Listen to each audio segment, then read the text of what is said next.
Okay, ndabaramukije.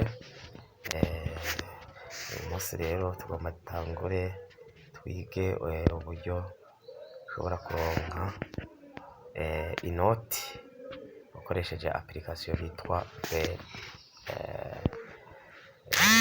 Ukeneye vyinshi turondere tuganire kuri numero 68 612 388. Turondere kuri 68 612 388 tukubwire ibijanye na application bitwa Bell. Muri make rero Bell ni iki? Mu ncamake Bell ni application ushobora kugufasha uburyo ushobora kuronka inoti utivunye kandi bitakugoye umunsi ku munsi ukoresheje telefone yawe ya Android.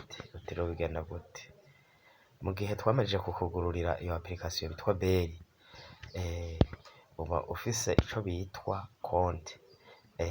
Ico gihe ntibikugora, ukoresha uca muri Google Chrome. Urangije gufyonda muri Chrome ubona ahantu bimeze nk'uku. Utiriwe bigenda gute? Ahambere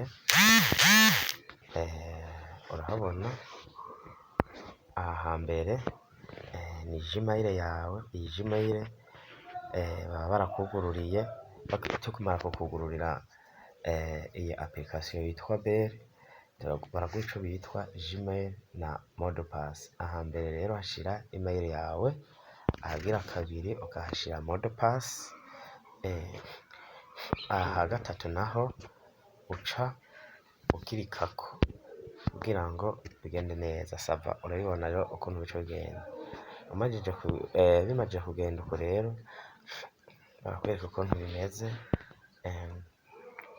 Nk'akarorero jewe ndafiseko udolari dukeya, cuma tubona nk'uko ngutu ni ukuvuga rero iyi Bell uko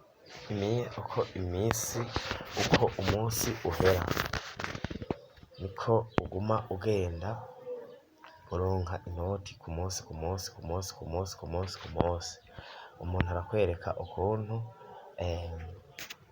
ukeminga, ukuntu udandaza, ukuntu urangura ukoresheje iyi application muri telefone.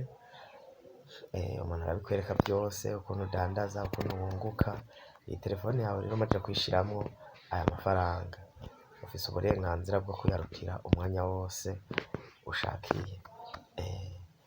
Turondere rero tukwereke neza uburyo bigenda ukoresheje telefone yawe tuyibyaza umusaruro.